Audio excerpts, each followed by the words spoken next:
Mi smo familija Belko i vlasnici smo uzgajivačnice Dobermana Royal Bell.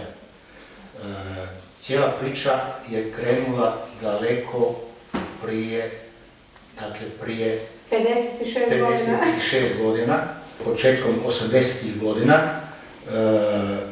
Uspjeli smo nabaviti uz pomoć gospodina Škarića naše prve Dobermane u ono vrijeme najboljim uzgajivačnicama na svijetu, a to je bila Dijaspora i Ferole.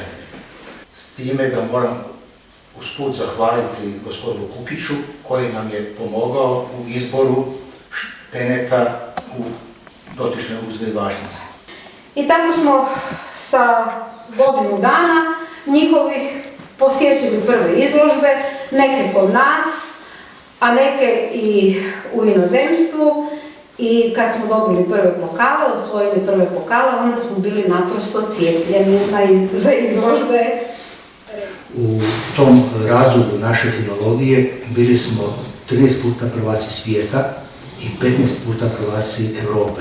Nebrojeno puta klubski prvaci Njemačke, što je vrlo velika titula s obzirom da je to njemačka pasmina. Bitno je još napomenuti da smo jedina uzgajivačnica Dobermana koja je od II. Svjetskog rata do danas na prvenstvu Europe u Dortmundu osvojila najljepšu uzgojnu skupinu.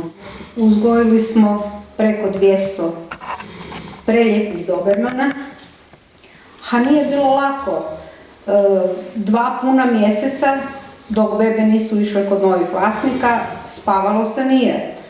Psi Royal Bell nalaze se po cijelom svijetu, između ostalih od Kanade, Južne Afrike, Japana, Australije, Tajlanda, Rusije.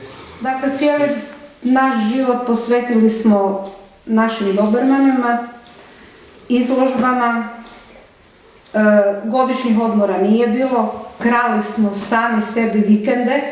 Nikad u životu nismo mislili da će nam naši Dobermani toliko zadovoljstva i sreće priuštiti i isto ponavljam, uvijek bi to ponovili.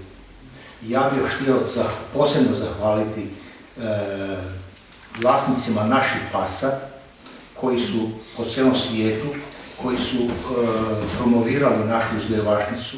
Zapravo su naši psi osjećali te trenutke pobjede isto kao i mi u tim trenucima. Bili smo jedno srce, jedna duša. I zajedno smo se veselili. Nikad nas nisu iznevjerili, ali niti mi njih. Imali smo međusobno jako veliko povjerenje jedni u druge.